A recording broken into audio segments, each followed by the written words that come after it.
하나님 나라는 마치 겨자씨와 같으니, 이런 방식의 설명을 비유라고 합니다. 주님은 진리를 설명하실 때 사람들이 이해하기 쉽도록 진리를 사람들이 잘 아는 어떤 단어와 연관시켜서 뭐뭐는 뭐뭐와 같으니 라는 방식으로 진리를 설명하셨습니다. 누가복음에 나오는 주님의 가르침 중에 약 30%가 약 3분의 1에 해당되는 내용이 비유일 정도로 주님은 이 비유의 방식을 즐겨 사용하셨습니다. 그래서 그 시대 청중들은 주님의 이야기를 즐겁게 잘 들었습니다. 본인들이 아는 단어들로 설명을 해주니 얼마나 쉽고 즐거운 가르침의 시간이었겠습니까? 그러나 주님이 이 비유를 사용하신 이유는 단지 청중들이 쉽게 이해하기 위해서만은 아니었습니다. 왜냐하면 주님의 비유 안에는 예상치 않은 순간에 갑자기 튀어나오는 이 주먹 한 방 같은 그런 날카로움이 있었기 때문입니다. 갑자기 튀어나오는 주먹 한 방이라고 표현한 이유는 비유로 표현된 진리가 예상치 않은 순간에 갑자기 우리의 숨겨진 실제 모습을 드러내기 때문입니다. 그래서 주님의 비유를 들을 때는 재미있게 들었는데 집에 와서 손발 씻고 저녁 먹고 그리고 잠자기 위해서 이불자리를 펴고 딱 눕는 순간에 주님께 이야기를 들을 때는 그 이야기에 나오는 그 나쁜 인간에 대해서 나도 주먹을 잡고 같이 분노하고 막 근육을 실룩거리면서 화를 내면서 그런 나쁜 인간이 있나라고 하면서 그 이야기를 들었는데 막상 잠자리에 누워서 오전에 들었던 오후에 들었던 주님의 이야기를 가만히 생각해 보니 그렇게 내가 분노했던 나쁜 인간이 실제 나의 모습이더라는 것입니다. 그것이 예수님이 비유로 진리를 가르치신 이유입니다.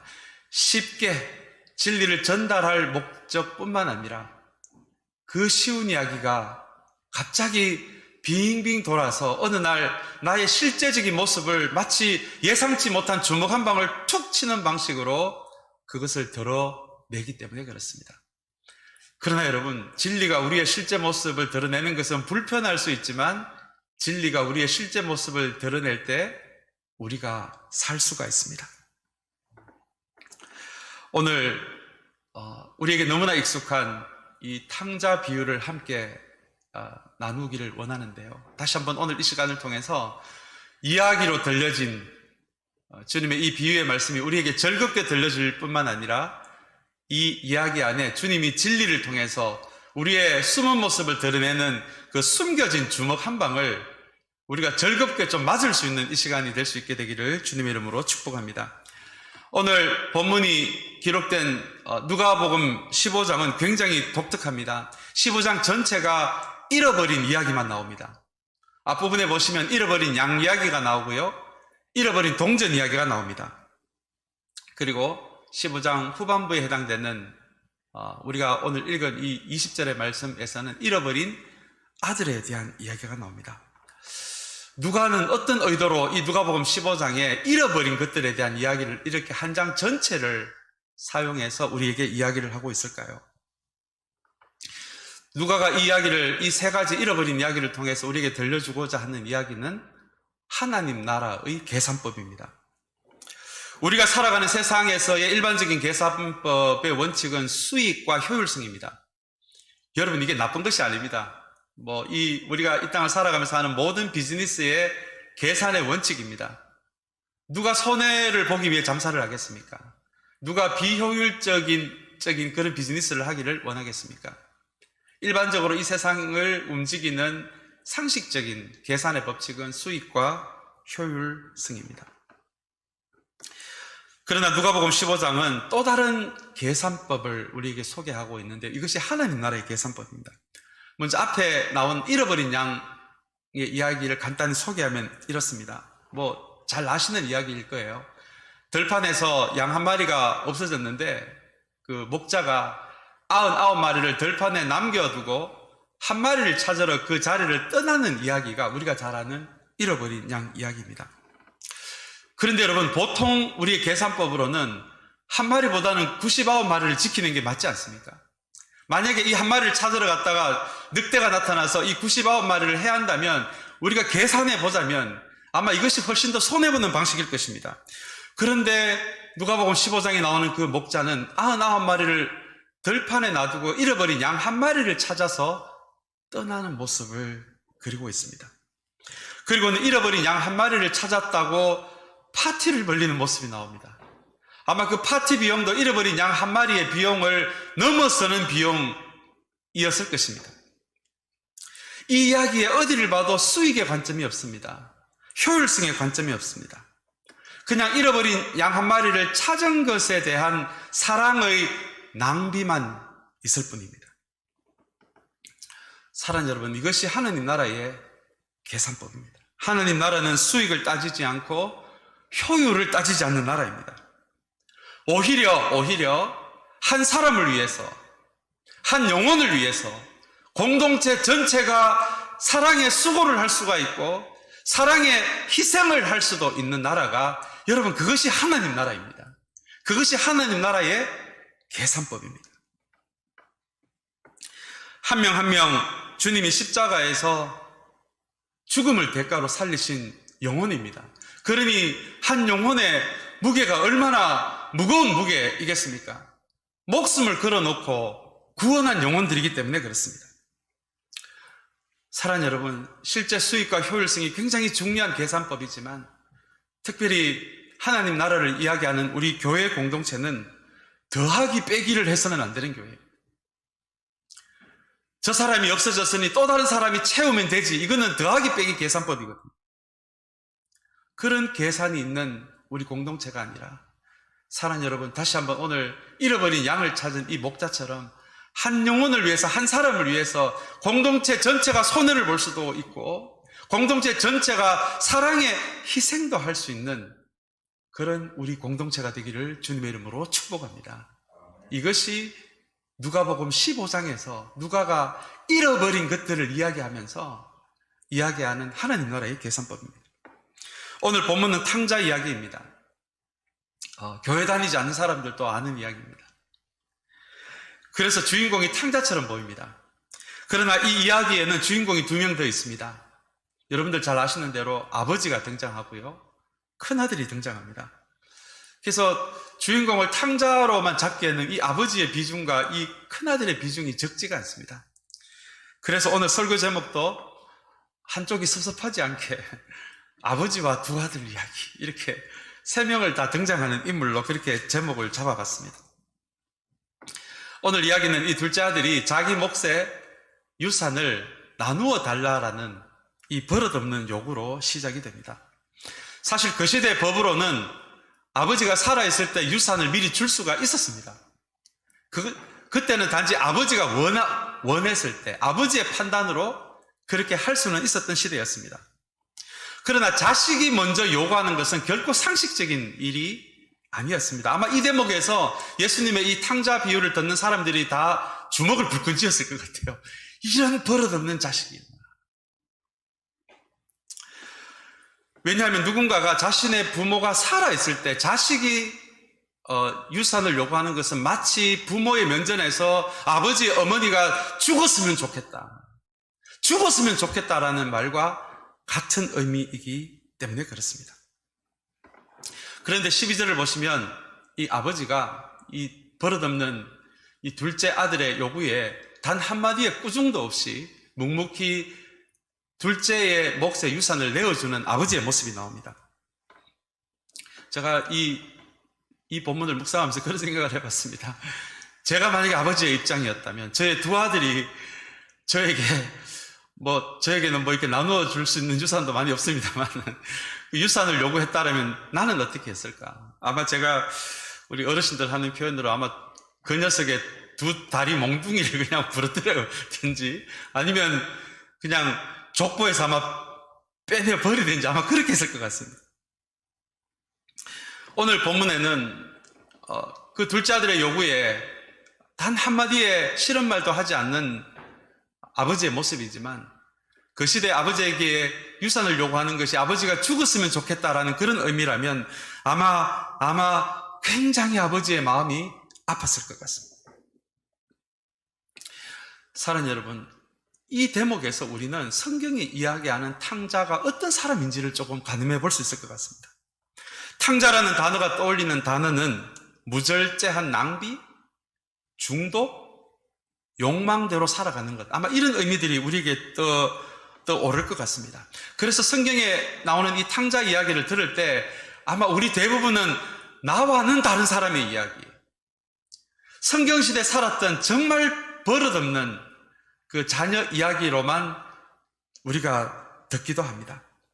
그런데 여러분, 오늘 본문을 가만히 살펴보니 성경이 말하는 탕자의 첫걸음이 우리가 아는 탕자와는 조금은 다르더라고요.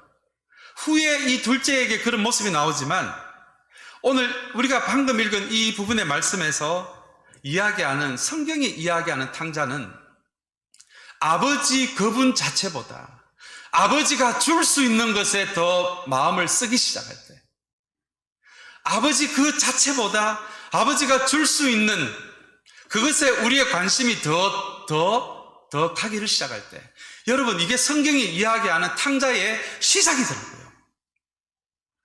오늘 주님께서 이 탕자 이야기를 하시면서 이 아버지는 바로 하나님을 상징하는 그런 인물이거든요. 그렇게 보자면 성경이 말하는 탕자라는 것이 뭐 특별히 더 나쁜 사람이 아니라 하나님 그분 자신보다도 하나님이 주실 수 있는 것에 우리의 마음이 더 뺏기기를 시작할 때, 여러분, 그게 성경이 이야기하는 탕자의 시작이더라고요. 아마 이 부분이 탕자 이야기를 듣는 사람들에게 주는 첫 번째 주먹 한 방일 것 같아요.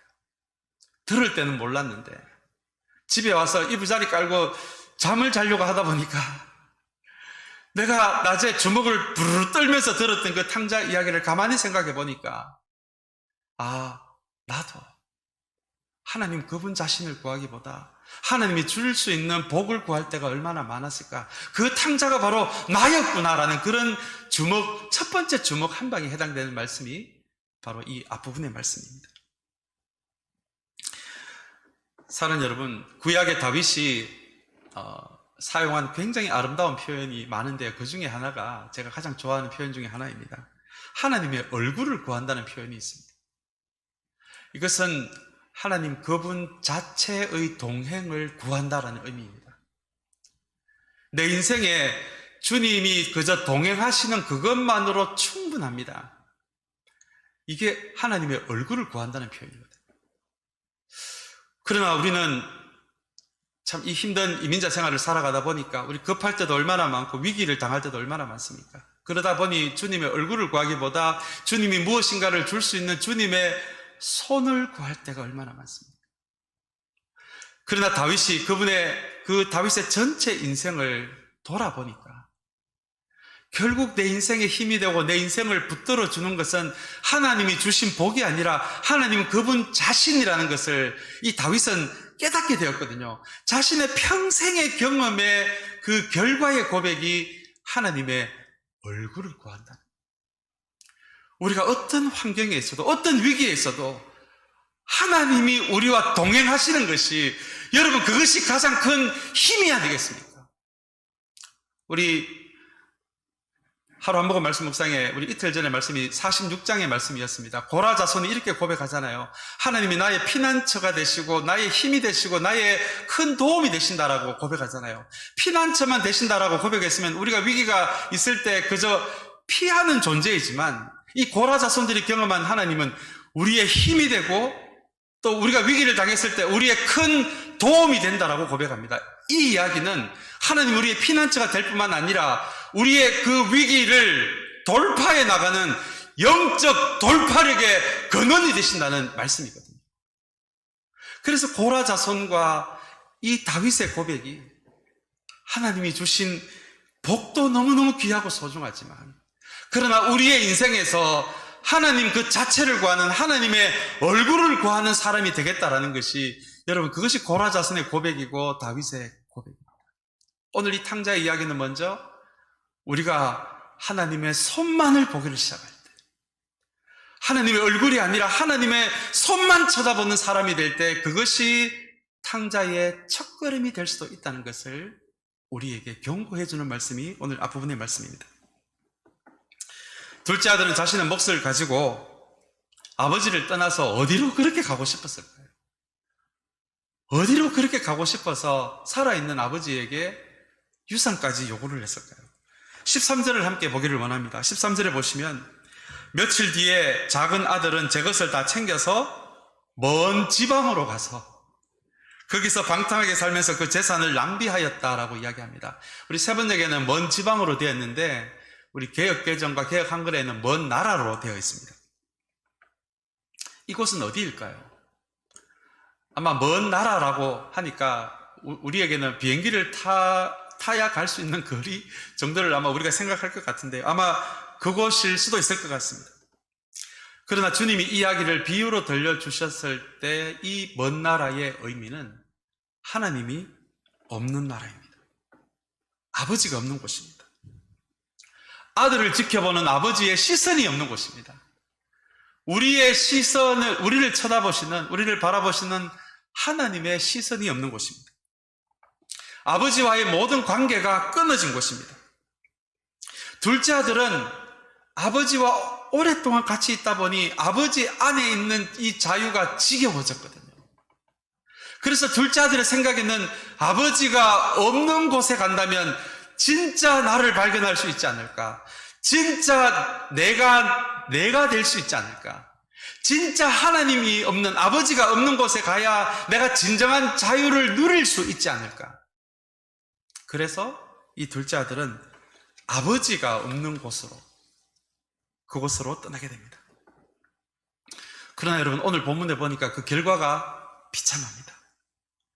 탕자는 아버지가 없는 먼 나라에 가면 참된 자기를 찾을 줄 알았는데 오히려 아버지 없는 곳에서 자기 자신을 잃어버리게 됩니다. 방탕이라는 단어는 우리 현대어로 말하자면 중독이 될 것 같습니다. 그리고 셀프 컨트롤을 잃어버리는 의미입니다. 아버지가 없는 곳에서 진짜 자유를 찾을 줄 알았는데 오히려 자기를 잃어버림으로 중독에 빠지고 셀프 컨트롤에 실패해서 무절제한 삶으로, 자기를 소중하게 오히려 여기지 않는 삶으로 그렇게 비참한 결과를 맞게 됩니다. 사랑하는 여러분, 주님은 이 먼 나라 이야기를 통해서 도대체 그 시대 청중들에게 무엇을 말씀하고 싶었겠습니까? 하나님이 없는 자유, 하나님이 없는 소유, 그리고 하나님께 물어보지 않는 자기 중심적인 모든 판단과 결정의 끝이 마침내는 얼마나 비참할 수 있는지를, 아버지 없는 자유가 얼마나 비참할 수 있는지를 보여주는 이야기가 여러분 이 먼 나라의 이야기입니다. 그 비참함을 가장 잘 보여주는 단어가 16절에 나오는 쥐염열매입니다. 아마 쥐염열매 굉장히 많이 들어보셨을 것 같은데 아마 실제로 보지는 못하셨을 것 같아서 제가 한번 사진을 하나 가지고 왔습니다. 우리 쥐염열매 한번 보여주시면 감사하겠습니다. 이 쥐염열매가 그 시대 소나 돼지의 사료로 쓰였던 열매입니다. 제가 인터넷에 찾아보니까 맛은 조금 달콤하다고 하는데 제가 한 번도 맛보지 않은 열매여서 실제로 달콤한지는 모르겠습니다. 그런데 그 시대 문헌에 의하면 이 쥐염열매는 소와 돼지만 먹은 것이 아니라 정말 흉년이 심했을 때 아사 직전에 있었던 사람들이 최후에 먹는 음식이 바로 이 쥐염열매였습니다. 그래서 그 시대에서 만약에 사람들이 쥐염열매를 먹었다는 이야기는 이제 이것마저 없으면 그 사람은 곧 아사할 수 있는 그 정도의 상황까지 이르렀다는 의미가 됩니다. 아마 예수님의 이야기를 듣고 있었던 사람들의 귀에 쥐염열매라는 이야기를 들었을 때 굉장히 소름이 끼쳤을 것입니다. 게다가 오늘 본문에 의하면 그 쥐염열매도 주는 사람이 없었다. 그러니까 이 도대체 하나님 없는 자유를 찾아간 이 둘째의 이 비참함이 그냥 모든 상상을 넘어서는 수준이 되었다는 의미입니다. 사랑하는 여러분, 오늘 본문에 나오는 이 먼 나라는 앞에서 설명드린 대로 그저 먼 곳만을 의미하지는 않습니다. 하나님의 시선을 의도적으로 외면한 곳, 하나님과의 진실한 관계가 끊어진 곳, 하나님께 먼저 물어보지 않았던 그곳, 그리고 나의 생각과 판단에만 갇혀 있었던 그 장소, 그곳이 오늘 성경이 이야기하는 먼 나라입니다. 사랑하는 여러분, 성경이 이야기하는 참된 인간은 어떤 인간인지 아십니까? 하나님께 연결되어 있는 인간입니다. 하나님을 의지하는 인간입니다. 그러나 세상에 대해서는 담대한 인간이 정말 하나님이 의도하신 참된 인간의 모습입니다. 하나님 우리를 창조하셨기 때문입니다. 하나님이 우리의 근원이 되시기 때문입니다. 그래서 우리 인간은 하나님이 창조하신 피조물인 우리는 하나님께 연결되지 않고 하나님께 의지하지 않고 세상에 연결되고 세상을 의지하는 순간 우리는 우리 안에 있는 동물과 같은 모습이 나올 수밖에 없는 것이 성경이 이야기하는 그릇된 삐뚤어진 인간의 모습입니다. 사랑하는 여러분, 다시 한번 이 먼 나라를 묵상하면서 하나님이 없는 먼 나라를 꿈꾸는 저와 여러분이 아니라 다시 한번 하나님께 연결될 때, 하나님을 의지할 때, 그리고 세상에 대해서는 담대할 때 가장 인간다운 인간, 가장 하나님이 의도하신 참된 인간의 삶으로 살아갈 수 있다는 것을 기억할 수 있는 저와 여러분들이 되시기를 주님의 이름으로 축복합니다. 그리고 참 아름다운 장면이 이어집니다. 17절의 말씀입니다. 이 비참함 속에서 그제서야 제정신이 들었다라는 표현입니다. 이 비참함 속에서 이 둘째 아들은 드디어 아버지의 모습을 떠올립니다. 다시 이야기하면 그 정도의 비참함 속에서는 자신의 삶을 놓아버릴 수도 있을 것 같아요. 그래서 여러분, 수많은 사람들이 자살하지 않습니다. 그 정도의 비참함이면 이 둘째 아들이 어쩌면 자살할 수도 있는 상황이었을 것 같습니다. 그런데 그 순간에 자신의 삶을 놓지 않고 고향에 있는 아버지의 얼굴을 떠올립니다. 이전에 아버지와 한 집에 살았을 때는 몰랐는데 이 비참함 속에서 자신을 있는 그대로 아들로서 받아주실 뿐만이 아니라 오늘 이 본문에 보시면 종으로도 받아볼 수 있는 그 아버지가 나의 아버지라는 것을 깨닫게 됩니다. 17절에 보니 품꾼들에게는 먹을 것이 남아 돌았다라는 표현이 나오는데 여기서 말하는 품꾼은 기술을 가진 사람이 아니라 그저 단순한 노동만을 하는 사람들이었거든요. 그런데 그런 품꾼조차도 먹을 것이 남아 돌았다는 말은 이 탕자의 아버지가 너무 선하신 분이어서 하루에 한 번 와서 일하고 가는 사람들도 굶주리지 않도록 넉넉하게 품삯을 주었다는 의미가 됩니다. 둘째 아들은 그 아버지의 선하신 모습이 이 돼지우리에서 비로소 생각이 난 것입니다. 그래서 자신의 삶을 던지지 않고 먼 나라에 있던 이 아들이 아버지가 있는 고향을 향해 일어서서 걸음을 떼는 장면이 여러분 17절의 말씀입니다. 저는 이 누가복음 15장 17절의 말씀이 성경이 우리에게 보여주는 가장 아름다운 장면 중에 하나라고 생각합니다. 내가 잘 보이려고 애쓰지 않아도 나를 있는 모습 그대로 받아주시는 분이 하나님이시잖아요. 그래서 탕자는 자신의 삶의 가장 비참한 가운데서도 아버지의 선하심을 생각하고 나의 있는 모습 그대로 받아주실 그분임을 생각하면서 고향을 향해 걸어가는 이 모습을 바라보면서 저는 이 말씀을 묵상하면서 우리의 삶의 상황이 어떠 하든지 오늘 우리 진행 형제가 올려드렸던 찬양처럼 그럼에도 불구하고 그래도 우리를 있는 모습 그대로 용납해 주시고 받아주시는 분이 바로 하나님이시라.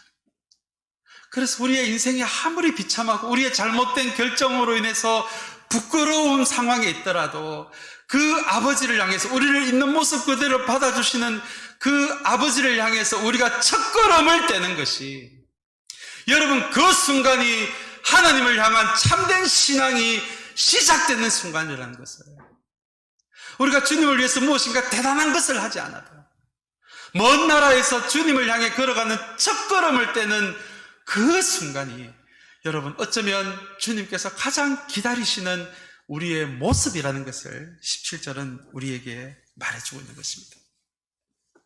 18절부터 23절까지는 돌아오는 돌아오는 그 아들에 대한 아버지의 사랑이 동네 잔치로 벌려지는 이야기가 펼쳐집니다.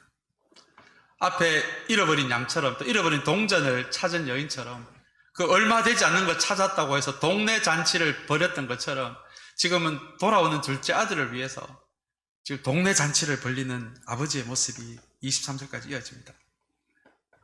자신의 몫의 유산을 다 낭비하고 왔는데도 아버지는 파티를 열어줍니다. 20절의 말씀이 참 인상적인데 우리 함께 보겠습니다. 20절에 보면 그는 일어나서 아버지에게로 갔다. 그가 아직도 먼 거리에 있는데 그의 아버지가 그를 보고 척은히 여겨서 달려가 그의 목을 껴안고 입을 맞추었다 라고 되어 있습니다.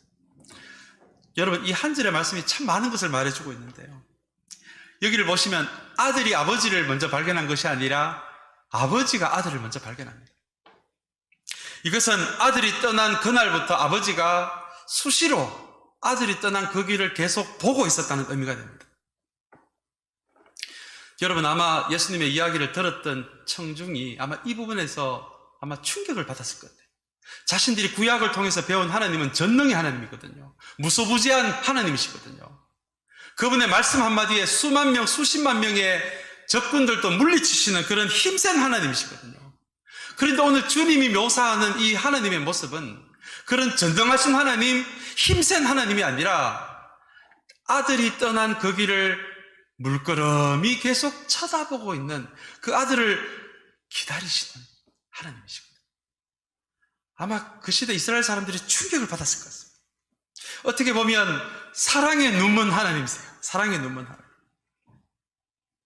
게다가 아버지가 아들을 향해 뛰어갑니다. 그 시대는 나이 적은 사람이 나이 많은 사람에게 뛰어가야 되지, 나이 많은 사람이 적은 사람에게 뛰어가면 동네의 흉이 되는, 절대 그렇게 해서는 안 되는 관습이 있었던 시대였습니다. 그런데 늘 아들이 떠난 그 길을 보고 있었던 아버지가 심지어 먼 발치에서 아들이 보이자 연로한 아버지가 아들을 향해 뛰어가는 장면입니다. 사랑하는 여러분, 한 사람의 영혼이 돌아올 때 그 먼 나라가 어디에인지 상관없이 먼 나라에서 다시 한번 자신의 모든 의지를 다해서 하나님께 돌아오는 그 걸음을 시작할 때 하나님의 기쁨이 이런 것이라는 것입니다. 그 길을 먼 발치에서 보시다가 떠난 사람이 보이는 그 순간에 하나님이 먼저 달려가서 껴안고 키스해주고 잔치를 벌리는 그 아버지의 기쁨이 우리가 하나님께 하는 무언가 대단한 것이 아니라 우리 한 사람 한 사람이 정말 아버지를 향한 그 걸음이 시작될 때 하나님의 기쁨이 어떠한 것인지를 보여주는 것이 우리 18절부터 23절까지의 말씀의 의미입니다. 사랑하는 여러분, 이 장면은 잃어버린 양 한 마리를 찾았다고 해서 양 한 마리의 가치를 넘는 파티를 벌린 사람처럼 수익과 효율성의 관점에서는 도저히 설명할 수 없는 장면입니다. 한 사람의 영혼의 무게가 이렇게 무거운 것입니다. 여러분, 그것이 십자가의 무게입니다. 저와 여러분 한 사람 한 사람을 구원하시기 위해 주님의 입장에서는 목숨 걸고 구한 사람들이기 때문입니다. 그 사랑은 심지어 원수까지도 구하시는 사랑입니다. 사랑하는 여러분, 그 사랑이 오늘 본문에 나오는 탕자뿐만 아니라 저와 여러분 우리 모두를 향해 있다는 것을 기억하게 되는 저와 여러분들이 되시기를 바랍니다.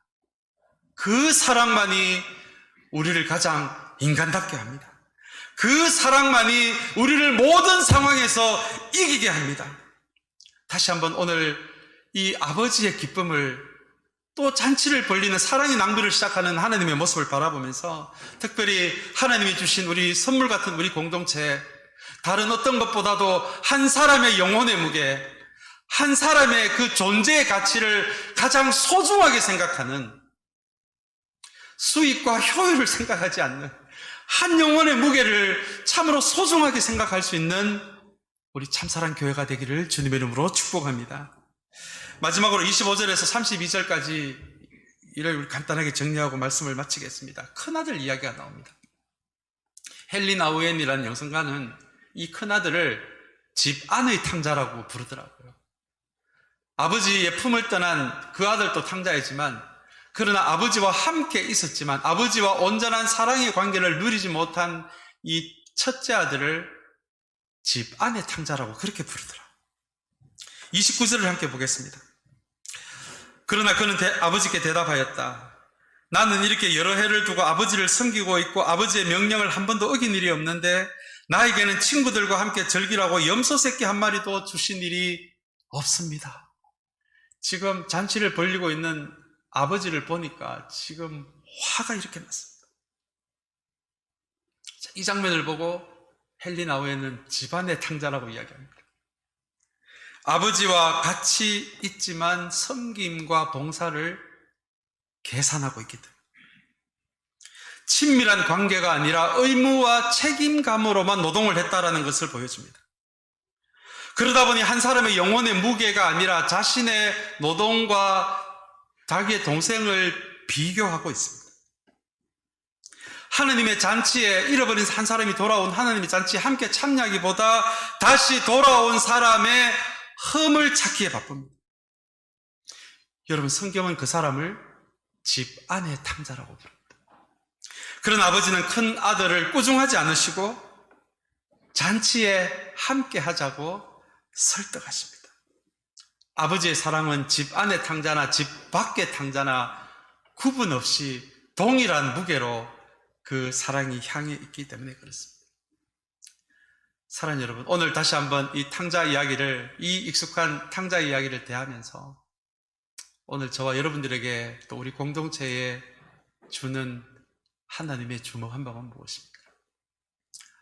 오늘 다시 한번 이 말씀을 붙들면서, 그리고 또 주님의 십자가를 묵상하는 이 사순절의 기간 안에서 다시 한번 주님의 한 사람 한 사람의 영혼을 구하기 위한 이 주님의 십자가의 무게를 다시 한번 우리가 끌어안을 뿐만 아니라 그 무게로 우리 공동체 한 사람 한 사람을 소중하게 세워나가는 그런 교회가 되겠다는 다짐으로 나아가는 오늘 이 한 시간의 예배 시간이 될 수 있도록 다시 한번 되기를 주님의 이름으로 축복합니다.